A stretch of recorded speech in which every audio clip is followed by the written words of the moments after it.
নির্ভয়া ও অন্যান্য। মনীষা বাল্মীকি যখন পুড়ে যাচ্ছে, অন্ধকার চিরে আওয়াজ তুলছেন তনুশ্রী পাণ্ডে, ও ক্যা জ্বল রাহা হ্যায়।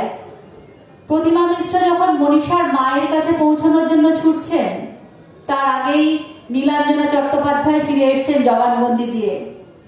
সীমা কুষা যখন মনীষার কেস গ্রহণ করে অবরোধ পার হচ্ছেন, তার আগে ইন্দ্রাডুই জানিয়ে দিয়েছেন কিভাবে তিনি সাম্রাজ্য সামলান। প্রতিমা মিশ্র দৌড়চ্ছেন, বাংলা ছুটছে, দিল্লি ছুটছে, মাথায় রোদ, পায়ের নিচে রক্ত। মনীষা বাল্মীকির হার ছাই হতে হতে রয়ে গেছে। সরা ভাস্কর তখন যন্তর মন্তরে গলা তুলছেন, আর ভারতবর্ষ এসে দাঁড়াচ্ছে ভিড়ে, পথে, মিনারে। আমরা গলা তুলছি। ভারতবর্ষ যখন বলছে मैं चिल्ला नहीं रही हूं, आवाज बुलंद कर रही हूं, आवाज बुलंद करने को चिल्लाने से कंफ्यूज मत कीजिए, তখন আমরাই বলছি এবার চিৎকার করব। প্রতিমা মিশ্র, সারা দেশকে আপনি দৌড় শেখাচ্ছেন। আমরা প্রস্তুত, ভারতবর্ষের হাতে দেশলাই। আমরা শুরু করেছি। On your mark, get, set, going. নমস্কার। অভিশাপ। ঋতুস্রোত এসে বারে বারে আজ ভেঙে দিয়ে গেছে বাঁধ। ভিজে গেছে খাট, বিছানা, বালিশ, দোতলা না ওঠা ছাদ। তুমি ঘুরে গেছো, তুমি ভুলে গেছো, তুমি চলে গেছো দূরে। তুমি কি ভেবেছ তুমি না এলেই ঘর ভেসে যাবে সুরে? কতদিন হলো তোমাকে দেখিনি, কত মাস হলো আজ, কত রাত হলো ভিক্ষা চাইনি, অথচ তৈরি সাজ। সব ভেঙে চুরে, সব ছিঁড়ে খুঁড়ে আমি ছুটে চলি তাই। ভুলে যাও কেন আয়ানের স্ত্রী, তোমার তো নইরাই। 25শে বৈশাখ। 25শে বৈশাখের বয়স চিরকাল 31, উচ্চতা প্রায় 5 ফুট, গায়ের রং উজ্জ্বল শ্যামবর্ণ। মাথায় ঘোমটা না টেনে সে কখনো অন্দরমহলের বাইরে পা রাখে না। 25শে বৈশাখ সাদা শাড়ি ভালোবাসে বলে যে জনশ্রুতি আছে, তা ভুল। মনে রেখো পারেক ধনেখালি সে প্রতি পুজোয় কিনবেই।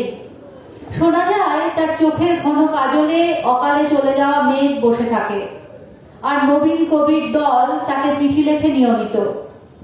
চিঠির প্রসঙ্গে জানানো যাক, 25শে বৈশাখের হাতের লেখা চমৎকার এবং দুপুরে ঘুমোনো তার দু চক্ষের বিষ। কেউ জানে না অন্তরে তার তেজখানি বড় বেশি। বেলফুলের মালায় সে চুপি চুপি স্পর্ধা লিখে ফেলেছে বহুকাল। বহুকাল সে কপালে টিপও পড়ে না তাই। আলগোছে আঁচল জড়িয়ে 25শে বৈশাখ 15 সন্তানের জননী যখন হেঁটে যায়, সাইরেন বাজিয়ে ঝড় তোলে গ্রীষ্মকাল। জোড়াসাঁকো সব পাহারাদার লাঠি ফেলে ফুল দেয় তার পায়ে।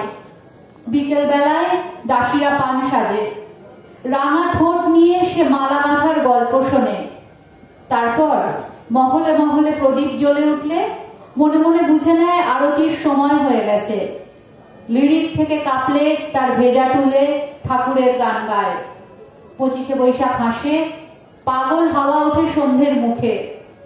সন্ধ্যের মুখে সে জল দেয় গাছে একা একা।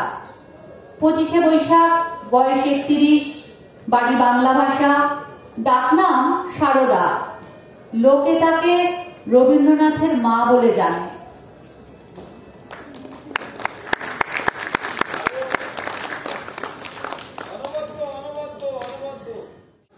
শেষ লেখা ইশারা। তুমি তো পুরুষ সেনা, আমি সেই সেনাদের রানী। অভিমান হলে পরে অভিমান ফেরাতেও জানি। তুমি তো কঠিন মুখ, বন্দুক কাঁধে নিয়ে চলো, আমি খুব এলোমেলো, নিছকই বাঁচার কথা বলো। তুমি খুব রাত জেগে কিভাবে ঘুমিয়ে পড়ো খাটে, আমি তো উল্টো হয়ে হেঁটে হেঁটে যাই করি কাছে। ভেবেছ পাগল বুঝি, ভেবেছ এ মিছে কথা সব, কিভাবে দাঁড়াবে ভাবো যদি করি এখনই তলব। আমি রাজবাড়ি হেঁটে হেঁটে খুঁজি গুপ্তচর, কাল রাতে এসেছিলে, সেনা বলে রেখেছি কদর। তুমি তো পুরুষ সেনা, আমি সেই সেনাদের রানী। ফিরে যদি আসো তবে ইনাম ছড়াতে আমি জানি। ধন্যবাদ। আপনারা দেখছেন আওয়াজ, রোজকারের হক কথা। For more updates about Awaaz, please subscribe our YouTube channel Rajshekhar thali.